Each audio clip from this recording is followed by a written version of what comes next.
आइए साथियों, इस प्रश्न को कैसे हल करेंगे उसे समझने का प्रयास करते हैं। और इस प्रकार के महत्वपूर्ण प्रश्न जब भी आपको किसी भी कंपटीशन परीक्षा में या कॉम्पिटिटिव एग्जाम में आपको दिखाई देगा, तो इस प्रकार के प्रश्नों को आप कैसे हल करेंगे वो आपको बताते हैं। सबसे पहले थोड़ा ध्यान से पढ़ेंगे और फिर आगे बढ़ेंगे। आइए पहले इसे थोड़ा पढ़ते हैं, क्या कह रहा है हमारा सवाल, क्या ये सवाल हमसे पूछना चाहता है। सबसे पहले आप इस सवाल को पढ़ेंगे कि दो बेलनाकार बर्तनों में 1:3 का अनुपात है। किसका अनुपात है?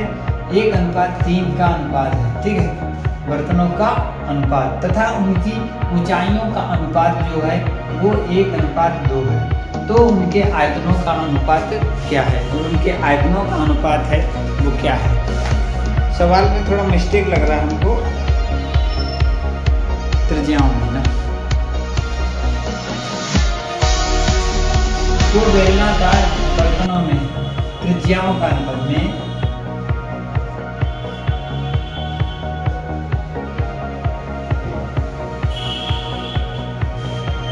तो यहाँ पे थोड़ा मिस्टेक था लिखने में कि बर्तनों में त्रिज्याओं का अनुपात 1:3 का अनुपात है। जो बर्तन है उनकी त्रिज्याओं का जो अनुपात है, यानी कि जो त्रिज्याएं हैं उनका अनुपात जो है वो कितना है? 1:3 है तथा उनकी ऊंचाइयों का अनुपात है वो 1:2 है। ठीक है, और हमें क्षेत्रफल का अनुपात चाहिए। जो क्षेत्रफल का अनुपात, आइए थोड़ा डायग्राम से इसे समझते हैं और फिर इसे हल करने में थोड़ी आसानी हो जाएगी। देखो, इस प्रकार के दो बर्तन हैं, कुछ इस प्रकार से।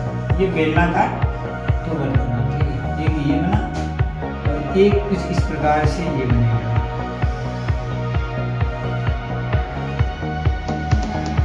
ठीक है, ये दो बेलनाकार बर्तन है और इसमें त्रिज्याएं जो हैं, यहाँ पे इसका पॉइंट बिंदु 0 है और जो इसकी त्रिज्याएं हैं इसकी है 1:3 में। इसमें 1:3 यानी कि इसकी जो त्रिज्या 1 है, ठीक है, तो इसकी जो त्रिज्या है वो 3 है।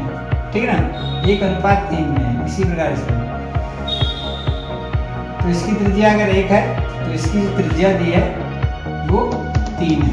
ठीक है, अब ऊंचाइयों का अनुपात, तो इसकी जो ऊंचाई है अगर वो 1 है तो इसकी ऊंचाई 2 है।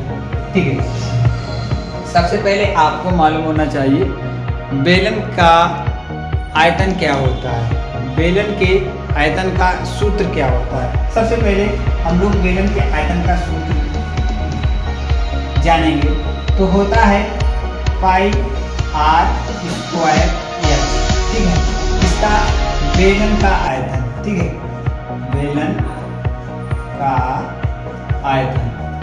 जब भी आपको अब दो बेलन है तो बेलन का आयतन में अंतर क्या है? पाई r स्क्वायर। क्या आयतन? किसका अनुपात पूछ रहा है? तो बेलन के आयतनों का। किसका? आयतनों का अनुपात। ठीक है, आयतनों का अनुपात पूछ रहा है। तो अब हम क्या करेंगे?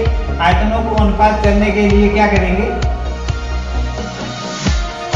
इनका बटे में कर देंगे। देखो, ये पाई r स्क्वायर h यानी कि r1 और h1 अपान पाई r2 स्क्वायर और h2।